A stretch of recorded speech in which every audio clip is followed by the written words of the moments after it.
beni kovalayacak. Ya kovalayacak.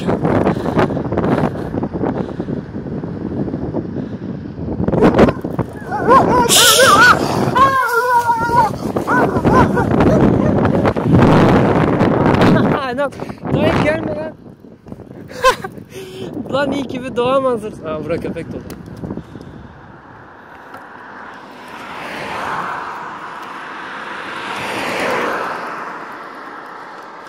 Köpeği gördün mü lan? Ezecektim az daha. Ben nasıl geri döneceğim?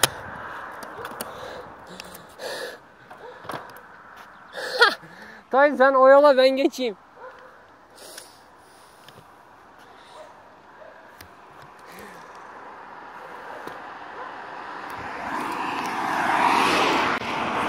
Emir, senin videonu var diye köpeğe maruz kaldık lan. Aa bak at.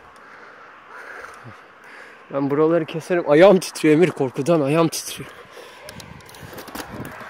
İki taraf. Aa dikkat, köpek çıkabilir ya şimdi.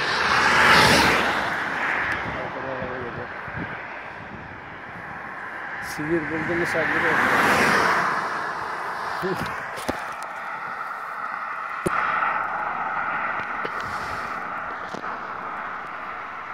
Köpek çıkabilir.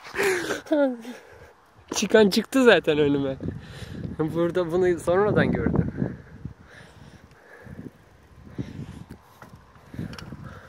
Tayyip nasıl geleceğim lan bir oraya? Isıracak iç ayağımı. Pusu kurdu bekliyor bak.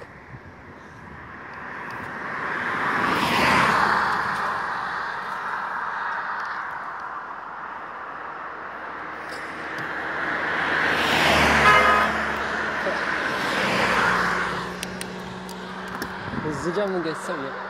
Tayyip sen gelme lan, ben geleyim. Kovalayan ittir. Isıran hepten ittir. Bakayım ne olacak Emir. İnşallah.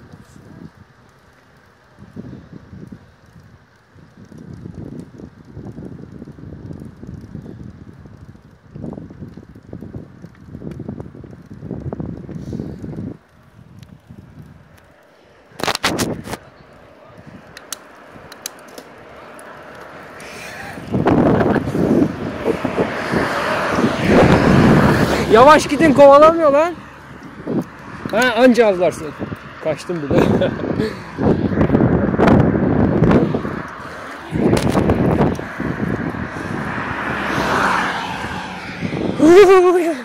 Lan Tayyip videoyu çektim lan.